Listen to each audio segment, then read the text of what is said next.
오늘은 야고보서 6번째 마지막 시간입니다. 5장 1절에서 20절까지 말씀을 가지고 신앙인의 표지라는 제목으로 하나님 말씀 전하도록 하겠습니다. 방금 보신 영상은 그 유명한 미켈란젤로의 최후의 심판입니다. 당시에 성경적이지는 않지만 가톨릭의 세계관을 화폭에 그대로 담아서 제일 상층에는 천국이 있고 중간에 연옥이 있고 저 밑바닥에는 지옥에서 고통받는 수많은 죄인들이 있습니다. 당시 미켈란젤로는 이 최후의 심판이라는 어마어마한 작품을 그리고 싶지 않았었다고 합니다. 그런데 억지로 교황을 비롯한 종교 권력이 자신을 그림을 그리게 강요했기 때문에 조각가로서의 자존심을 내려놓고 거의 노예 생활을 하듯이 그림을 그렸고 각종 질병을 얻었다 그래요.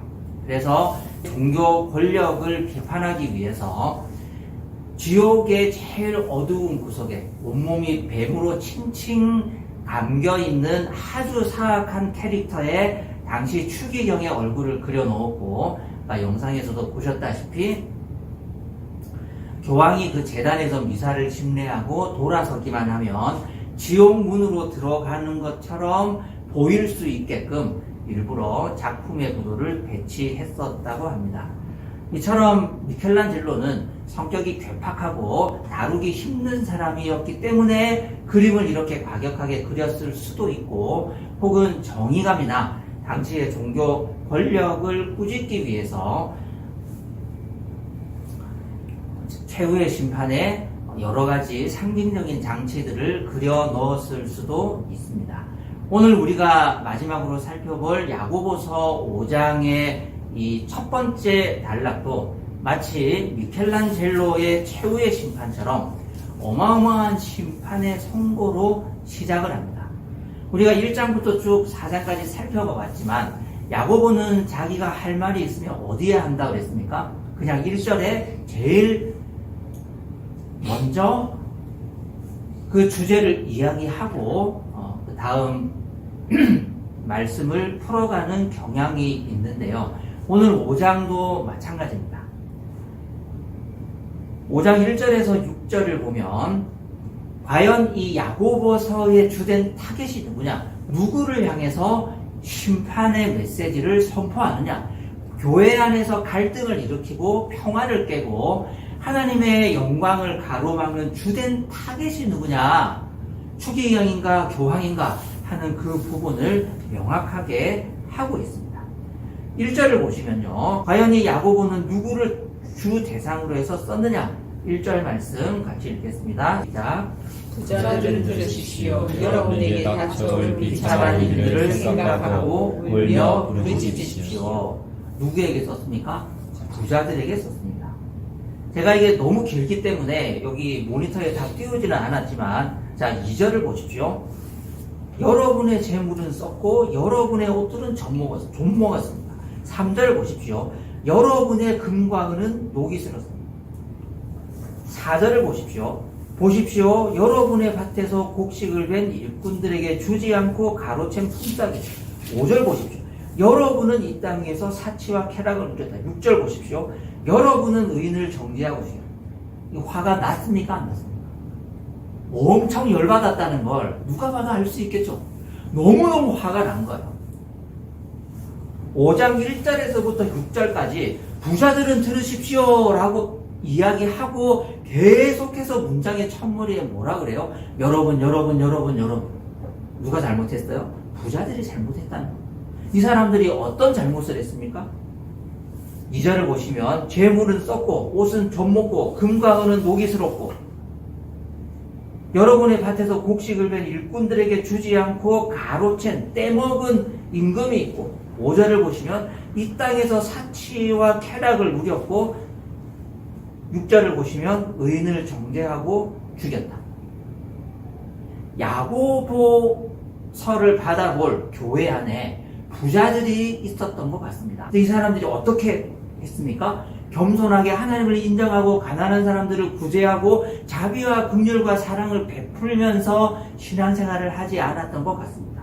이 사람들은 많은 돈을 가지고 교회 안에 들어와서 특권을 누리면서 특혜를 누리면서 없는 사람들을 핍박하고 임금을 줘야 될 사람들에게 임금을 떼먹고 그리고 회당에 오면 교회에 오면 어떻게 한다고요? 제일 앞자리에 앉아서 특별 대우를 받으면서 거룩하게 예배를 드리고 다시 그들의 일터로 가면 직원들의 임금을 갈취하고 하나님의 영광을 드러내면서 살기보다는 사치를 누리고 쾌락을 쫓고 금과 은을 창고에 드리고 각종 귀한 비단과 옷감을 창고에 드리면서 다시 안식일 혹은 주일이 되어서 회당이나 교회에 가면 어떻게 삽니까?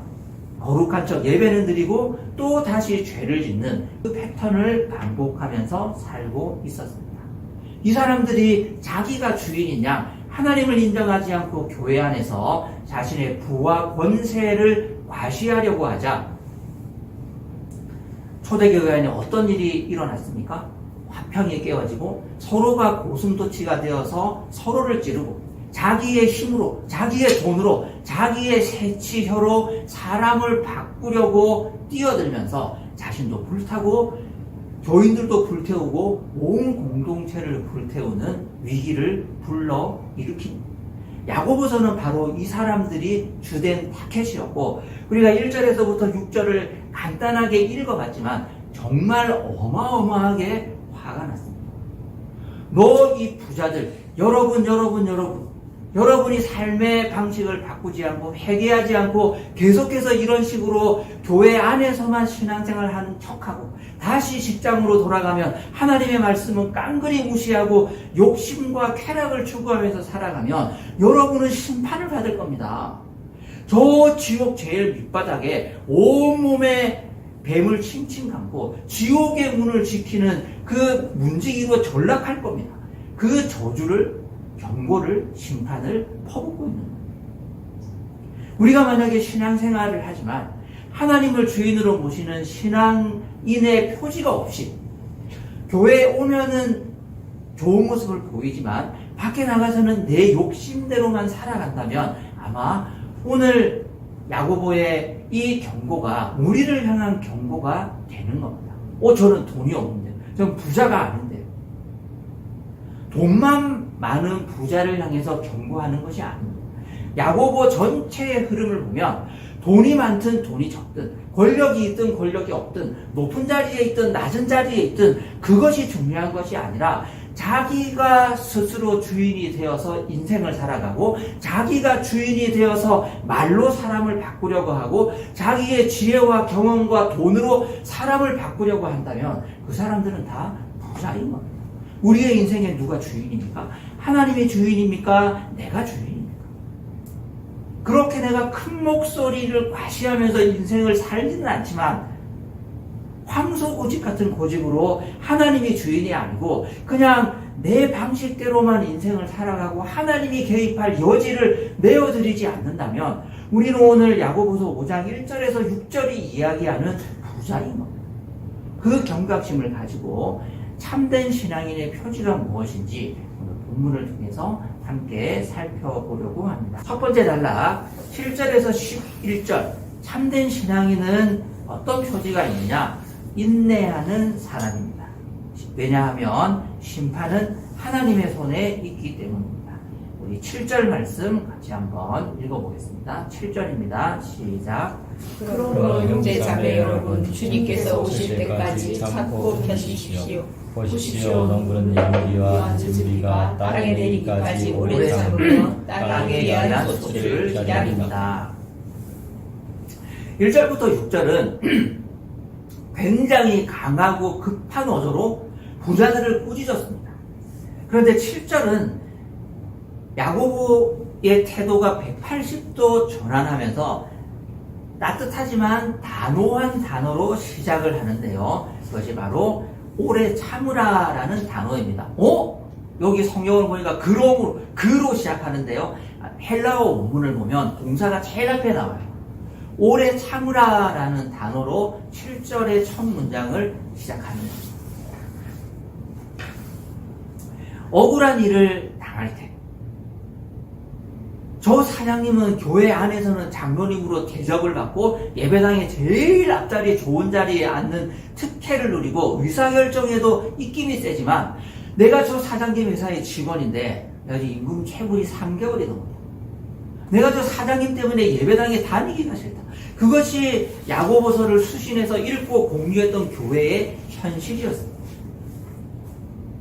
억울한 일을 당할 때 우리는 내가 직접 심판관이 되고 목소리를 내어서 원수를 갚고 싶은 욕구를 당연히 느낍니다.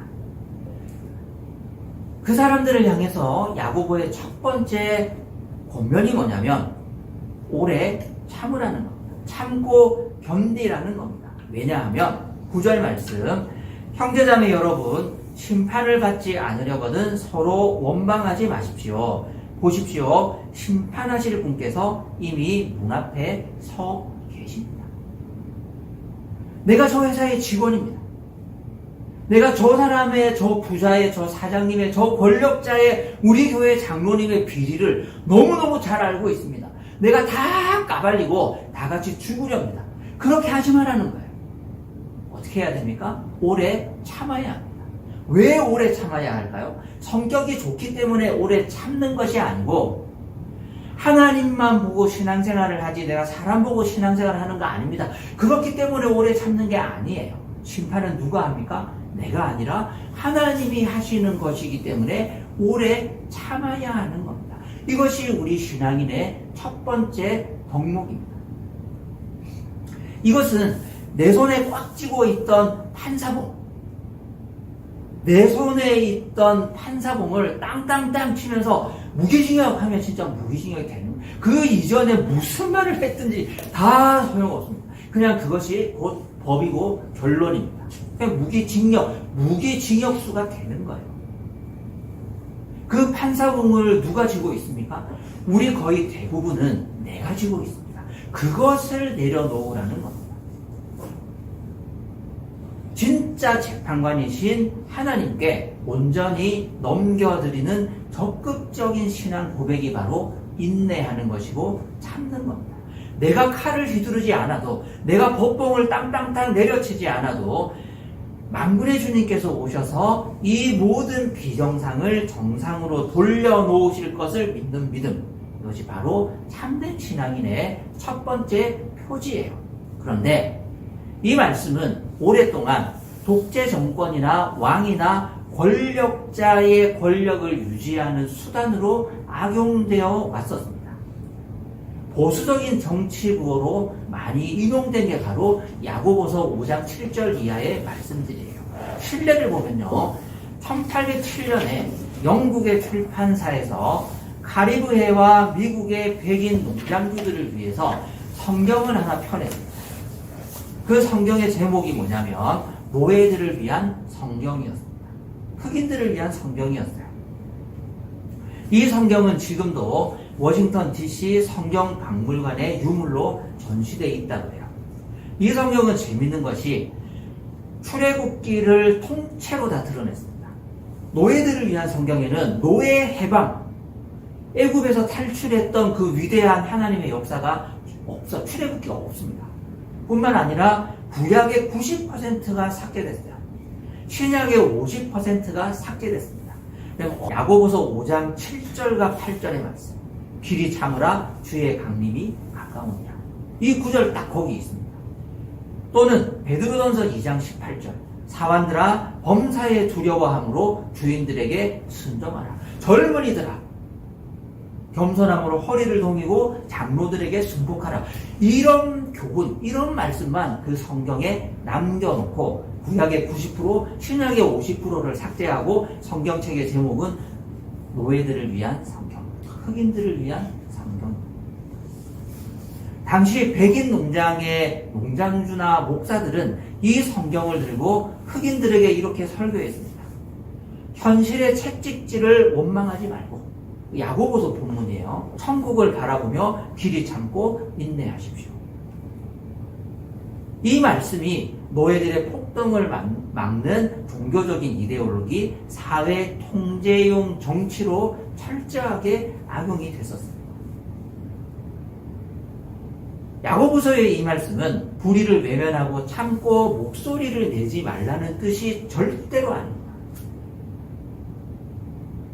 군부 독재가 집권을 했는데 교회 다니는 청년들은 다 도서관만 가고 교회 와서 예배만 드리고 아스팔트 나가면 야고보서 5장 7절, 8절, 9절 말씀 위반하는 것이니까 예배 드려! 이렇게 설교해서는 안 된다는 거예요. 그것이 진짜 불이라고 생각한다면 광화문에 가서 촛불을 들든 태극기를 들든지 간에 하나님이 주인이심을 잊지 말고 광화문에 가도 가라는 그 말씀이에요. 교회나 직장에서도 혹은 사회에서도 정치적으로도 얼마든지 반대 의견을 낼 수 있고 질문할 수 있고 항거할 수 있습니다. 하지만 부자들처럼 힘 있는 사람들처럼 의롭다고 스스로 착각하는 사람들처럼 나의 힘으로 바꿀 수 있다고 생각하고 피켓을 들지 말라는 거예요. 그렇게 착각하고 촛불을 들면 그것은 성경의 가르침에 위배된다는 겁니다. 그렇게 착각하고 내가 이 사회를 바꿀 거야. 내가 정의롭게 살 거야. 내가 공의를 실천할 거야. 그렇게 해서 태극기를 들고 아스팔트로 나가면 야고보서 5장 7절 이하의 말씀을 위반하는 겁니다. 우리 안에 정의로움이 죄가 될 때가 있습니다. 하나님 없는 분노가 나의 마음을 먼저 불태워 버릴 것 같거든 차라리 입을 다물라는 메시지가 오늘 본문의 메시지예요. 그럼 오늘 어떻게 살라고요? 옛날 대영제국의 거대한 범죄였던 노예무역을 철폐시킨 영국의 정치가, 그 사람 이름이 뭡니까? 자주 언급되는데 윌리엄 윌버포스가 있죠. 18세기 후반에 영국의 국가 수입 중 30%가 노예무역과 관련된 산업에서 나올 정도로 노예제도는 국가 산업의 중심축이었습니다. 그런데 이 싸움에 나선 사람이 있었는데 바로 윌리엄 윌버포스였습니다. 그는 수많은 살해 위협을 받았고 스트레스로 인해서 평생 죽을 때까지 장질환과 척추가 휘어지는 고통을 받아서 철제 보조기를 평생 차고 살았다고 해요. 무려 11번이나 노예제 폐지 법안을 통과시키는데 실패했습니다. 그러니까 역사책에 이름 나오면 피곤해요. 그러니까 우리처럼 소시민처럼 이렇게 살아가면 편안하게 살 수 있는데 위대한 위인이 되면 참 고통스럽습니다. 그가 50년 동안 노예의 철폐를 위해서 싸웠는데요. 이 싸움을 포기하지 않았던 이유는 단 한 가지였습니다. 윌버포스는 20대 중반에 예수 그리스도를 인격적으로 만나고 그러니까 일기장에 이렇게 썼습니다. 전능하신 하나님은 내 앞에 두 가지 위대한 목표를 두셨다. 하나는 노예 무역의 폐지요, 다른 하나는 부패한 사회의 개혁이다. 윌버포스는 낙심할 때마다 나 같은 죄인을 작사한 존 뉴턴 목사를 찾아가서 기도를 받고 고민을 나누고 성경 말씀을 함께 공부하면서 힘을 얻었다고 합니다. 그리고 그가 죽기 3일 전에 드디어 영국 전역에서 노예 제도를 폐지하는 법안이 통과가 됩니다. 이 노예 법안이 폐지되는 것을 보고 3일 후에 윌버포스는 하나님의 품에 안겼습니다. 인내해야 됩니까? 참아야 됩니까? 목소리를 내지 말아야 됩니까? 내가 주인이거든 내지 마십시오. 하지만 하나님이 주인이시고 내가 이 하나님의 공의와 정의를 하나님의 영광을 드러내기 위해서는 평생 철제 보조기구를 차고 살고 살해 위협을 받고 정말로 극심한 핍박을 받아도 절대로 포기하지 말고 목소리를 내십시오. 야고보서는 다시 한번 도전합니다. 누가 주인입니까? 우리 정의로움의 주인이 누구예요? 내 혈기와 내 정의감과 나의 명예입니까? 하나님의 영광입니다. 윌리엄 윌버포스 같은 그 신앙의 중심이 흔들리지 않는다면 목숨을 걸고 일어나십시오. 이것이 야고보서 5장 7절 이하의 본문이 주는 참된 메시지입니다. 두 번째 단락 12절 말씀을 보시면 신앙인은 이렇게 살아야 합니다. 우리 입술에 정직이 있어야 합니다. 맹세하지 마십시오. 왜냐하면 미래는 하나님의 손에 달렸기 때문입니다. 우리 12절 말씀 같이 한번 읽어보실까요? 12절 한 절입니다. 나의 형제 자매 여러분, 무엇보다도 맹세하지 마십시오. 하늘이나 땅이나 그 밖에 무엇을 두고도 맹세하지 마십시오. 다만 예해야 할 경우에는 오직 예라고만 하고 아니요 해야 할 경우에는 오직 아니요라고만 하십시오. 그렇게 해야 여러분은 심판을 받지 않을 것입니다. 자, 한 가지 질문하겠습니다. 예수 믿는 사람은 하나님의 이름으로 맹세해도 됩니까? 맹세하면 안 됩니까? 헷갈리시죠? 구약을 보면요, 신명기 6장 13절에 이렇게 말씀합니다. 당신들의 하나님을 경외하며 그를 섬기며 그의 이름으로만 맹세하십시오. 이 맹세하란 말입니까? 맹세하지 말란 말입니까? 맹세하란 말이잖아요. 제가 신명기 6장 13절만 가지고 왔지 수두룩 빽빽합니다. 하나님의 이름으로 맹세하라는 구약의 말씀들이 진짜 많아요. 아, 그러면 구약에만 그 말씀이 있고 예수님이 이 땅에 오시고 성령께서 우리 마음에 오신 이후에는 맹세하면 안 되나 보다. 천만에요. 성경을 읽어보시면 사도 바울도 맹세합니다. 사도 바울도 하나님의 이름으로 맹세를 해요. 그런데 오늘 본문은 뭐라고 말씀하시죠? 하늘이나 땅이나 그 밖에 무엇을 두고도 맹세하지 말라고 그럽니다. 하나님의 이름으로도 맹세하지 말라고 그래요. 자, 그러면 우리는 맹세해야 됩니까? 맹세하지 말아야 합니까? 이 말씀은 구약의 맹세, 성경이 가르치는 원래 신명기 이하에서부터 말씀했던 하나님의 이름으로만 맹세하라는 건 무슨 뜻이냐면 내가 하나님을 두려워하고 하나님을 경외하면서 사는 거룩한 백성이기 때문에 내가 반드시 내 말을 지키겠다. 그리고 하나님께서 이 맹세를 이루어질 수 있도록 당신과 나 사이에 역사하실 것이다. 그렇기 때문에 나의 약속을 믿어달라는 신앙 고백입니다. 원래 구약이 이야기했던 것은 하나님께서 반드시 이 일을 이루실 것이라는 신앙 고백이에요. 내가 하는 게 아닙니다. 하늘이 두 쪽이라도 하나님의 이름을 걸고 내가 우리 엄마 아버지 이름을 걸고 내가 우리 갓난아기 이름을 보고 맹세컨대 진짜 내가 돈 갚을게요. 이게 아니에요. 하나님께서 이 일을 이루실 것이고 나는 그 하나님의 사역에 동참하고 순종할 것이기 때문에 주님 이 일을 이루어 주십시오. 제발요. 이 신앙 고백이라니까요.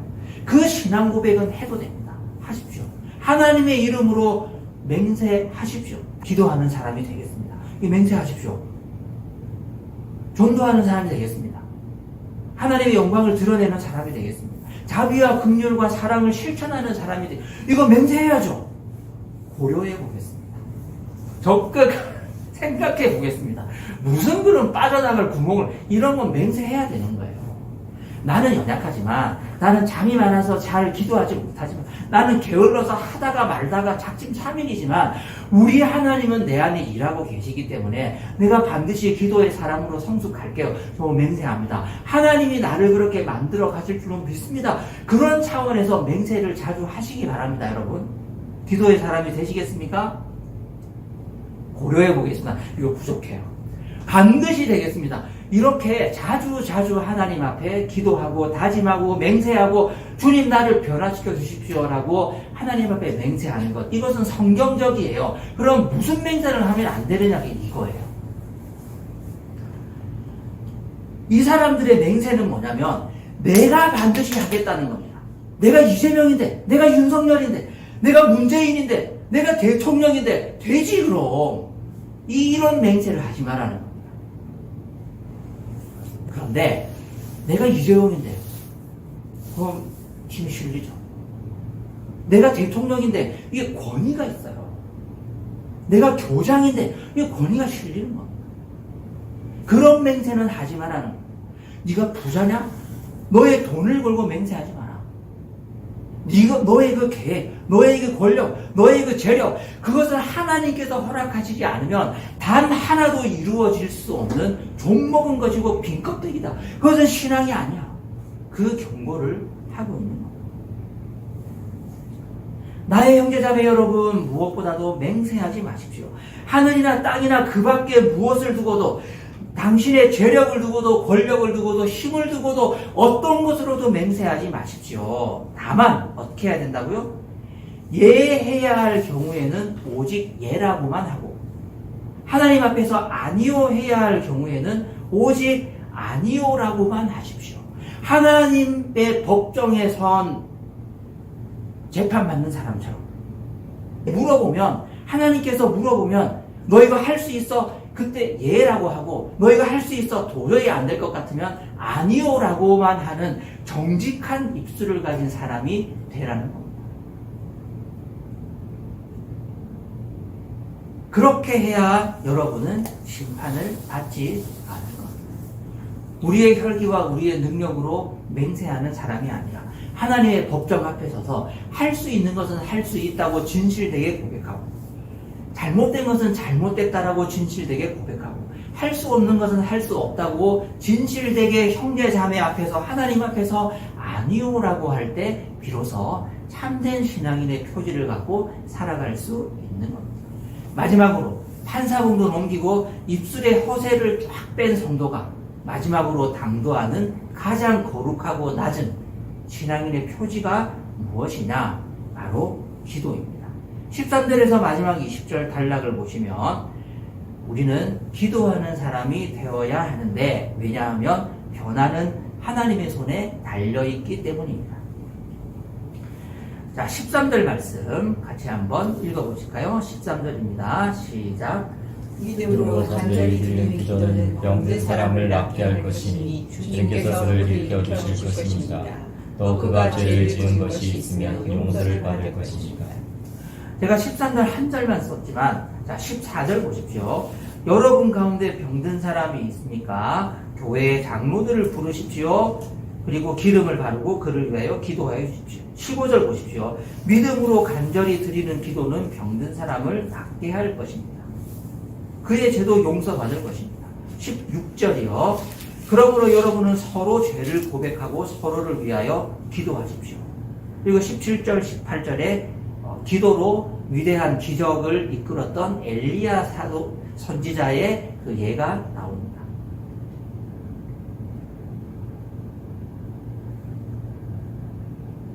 우리는 왜 기도해야 합니까? 병이 낫고 싶기 때문에 기도해야 하는 것이 아닙니다. 엘리야가 비를 멈추게 해주십시오라고 기도했을 때 비가 멈추고, 비를 내려주십시오라고 했을 때 손바닥만한 구름이 일어나면서 비가 내렸던 그런 위대한 기적을 베풀기 위해서 기도하는 것도 아닙니다. 여기 엘리야의 예가 왜 나와 있을까요? 그가 기도로 많은 기적을 이끌었기 때문에 능력의 사람, 능력의 기도, 산을 옮기는 그런 기도를 드리라고 이 예시로 나와 있는 것이 아닙니다. 엘리야는 어떤 사람인가요? 여기 17절 보시면요, 엘리야는 우리와 같은 본성을 가진 사람, 개역개정을 보시면 우리와 성경이 똑같은 사람입니다. 엘리야는요, 우리하고 똑같은 사람입니다. 이거 인정하십니까? 우리는 인정하기 쉽죠. 엘리야 기분이 좀 나쁠 수 있습니다. 내가 너하고 똑같다고? 하나님 이거 너무하지 않습니까? 그분 사정이고요. 엘리야는요, 우리하고 똑같은 사람이에요. 성정이 똑같은 사람입니다. 우리하고 다를 바가 없는 사람이었어요. 그런데 그가 달랐던 것이 하나 있습니다. 그것은 그가 기도할 때 하나님의 주권과 능력을 철저하게 인정했다는 겁니다. 내가 가뭄이 들게 해달라고 기도한다고 해서 가뭄이 들 거라고 그는 생각하지 않았습니다. 하나님께 기도하면 하나님이 왕이시기 때문에 그 하나님이 비를 멈출 것이라는 그 사실을 믿었습니다. 내가 비가 오게 해달라고 기도한다고 해서 내 능력으로 비가 올 거라고 믿지 않았습니다. 하나님의 능력으로 비를 내리게 해 주실 것이라는 사실은 믿었습니다. 이것이 엘리야와 우리가 철저하게 다른 점입니다. 기도는 무엇입니까? 능력받기 위한 통로가 아닙니다. 기도란 무엇입니까? 사람의 병을 고치기 위한, 내 병을 고치기 위한 능력이 아닙니다. 저도 아픈 데가 있습니다. 우리 각자 다 아픈 데가 있습니다. 우리의 가까운 친지들 중에 병환으로 돌아가신 분들도 계십니다. 우리가 기도 안 했겠습니까? 얼마나 많이 기도했는지 모릅니다. 정말 하나님께서 고쳐주시기를 간구했습니다. 왜 응답받지 못했습니까? 너 죄가 있지. 그렇게 야고보서를 보면 안 되는 거예요. 자, 16절 보십시오. 그러므로 여러분은 서로 죄를 고백하고 서로를 위하여 기도하십시오. 그러면 여러분은 낫게 될 것이라고 성경에 써 있는데 너 죄 고백 안 했지. 그래서 너 부모님 돌아가신 거 아니야? 그래서 너 계속 아픈 거 아니야? 이렇게 야고보서를 해석하고 적용하면 심각한 오해이자 종교 폭력입니다. 기도는 그런 게 아니에요. 엘리야는 우리와 성경이 똑같다니까요. 엘리야도 성격이 지랄 같습니다. 내 성격이 안 좋잖아요. 엘리야도 성격이 안 좋아요. 그도 죄가 있었습니다. 우리도 죄가 있습니다. 이 모든 죄 문제가 깨끗이 해결되지 않았기 때문에 네 기도가 응답이 안 되는 거야. 빨리 죄 고백 안 해? 이렇게 사람을 다그치는 게 종교 폭력이에요. 이런 건 이단에서 나는 겁니다. 그러니까 이단의 교주가 파워가 있는 겁니다. 그러니까 신천지의 이만희가 권세가 있는 거예요. 말씀이 이야기하는 이 기도란 무엇이냐면 하나님의 주권과 하나님의 왕되심을 기도할 때마다 철저히 인정하는 것. 이것이 진정한 신앙인의 표지인 줄로 믿습니다. 기도란 나는 아무것도 할 수 없는 종이며 당신만이 나의 주인이시고 이 병을 고칠 수 있고 이 가뭄을 해결할 수 있는 위대한 하나님이시라는 신앙 고백입니다. 그러므로 병이 나아도 하나님의 뜻이고 낫지 않아도 하나님의 뜻이고 가뭄이 들어도 비가 내려도 비가 내리지 않아도 홍수가 나도 홍수가 그쳐도 이 모든 것이 하나님의 주권 아래 있습니다라는 것을 기도함으로써 철저하게 인정하는 것을 배운 사람, 그 사람이 바로 엘리야이고 그 사람이 바로 참된 신앙입니다. 기도하십시오. 기도함으로써 하나님은 하나님이시고 나는 나일 뿐이라는 것, 사람일 뿐이라는 것, 하나님만이 위대한 주권자인 단 한 분 살아계신 신이라는 것을 우리가 배울 수 있는 겁니다. 여러분 가운데 병든 자가 있습니까? 여러분 가운데 마음이 상한 사람이 있습니까? 여러분 가운데 관계가 깨어진 사람이 있습니까? 기도하십시오. 그렇지 않고는 우리가 절대로 나아질 수 없습니다. 결론적으로 오늘 본문 19절, 20절 야고보서 전체의 결론인데요. 같이 한번 읽어보실까요? 자, 19절, 20절입니다. 시작. 19절, 20절입니다. 나의 형제자매 여러분 가운데서 진리를 떠나 그릇된 길을 가는 사람이 있을 때에 누구든지 그를 돌아서게 하는 사람은 이 사실을 알아주십시오. 죄인을 그릇된 길에서 돌아서게 하는 사람은 그 죄인의 영혼을 죽음에서 구할 것이고 또 많은 죄를 덮어줄 것입니다. 이것이 전체의 야고보서 전체 1장부터 5장의 전체의 결론입니다. 그릇된 사람을 바른 길로 돌아오게 하려고 말로 가르치다가 그 효로 사람 죽였잖아요. 잘못된 길로 가는 사람을 돈으로 어떻게 해보려고 하다가 그 사람을 파괴했습니다. 내 힘으로 무언가 해보려고 하다가 모든 일을 다 망쳐버렸습니다. 오히려 내가 주인이 되어버렸습니다. 진리를 떠나 그릇된 길을 가는 사람을 누구든지 그를 돌아오게 하려거든 하나님 앞에 기도하고 하나님만이 주인이심을 인정하고 하나님의 이름으로 모든 일을 하겠다라고 결단하고 주님 앞에 엎드리는 것을 배운 사람, 바로 그 사람이 참된 신앙인이고 온전한 신앙인이라고 야고보서 전체는 우리에게 말씀하고 있습니다.